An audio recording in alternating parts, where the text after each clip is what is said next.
Mga kaibigan, welcome back. Ito po yung mabilis na updates natin kay Kai Sotto. Sinabi po niya na magbabalik siya sa Japan at naramdaman daw po niya na malapit na siya sa next big step, kaso na-injured nga lang. Wala nang paligoy-ligoy pa kaibigan, nag-post po si Kai sa kanyang Instagram dahil nga po tapos ng season nila sa Japan B-League. Eto, nagpasalamat po si Kai unang-una kay God, nice one. Kasunod po niya yung kanyang coaches, staff, players at mga fans. Sinabi pa po ni Kai na dito nga sa Koshigaya, first time sa kanyang pro career na maging siya talaga, yung tipo na nagagawa niya ang laro niya. Yung huling paragraph, basahin po nating mabuti.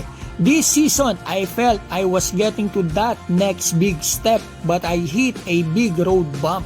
But it won't stop me from working because I know God has a better plan for me. Thank you Lord. Fourth season, the journey continues.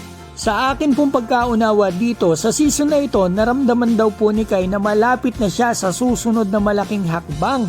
Ngunit tumama daw po siya sa isang malaking pagsubok. Yung big road bump na yan, sigurado po ako na yan yung injury niya, yung ACL. Pero ano po kaya yung next big step na sinabi niya? Ako po honestly mga kaibigan, walang hype to ha. NBA po ang naiisip ko dyan. Kayo po, ano po naiisip nyo? I-comment nyo sa baba. Kasi po mga kaibigan, para sa akin, yan kasi yung dream niya at alangan naman po na ang next big step ni Kai Sotto ay lower league.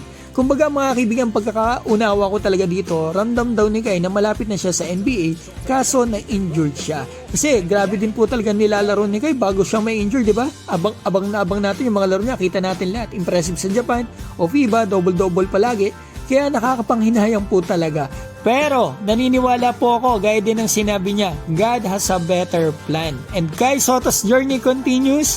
Fourth season sa Japan, maganda yan pampakondisyon niya para sa 2026. Merong World Cup qualifiers at NBA Summer League.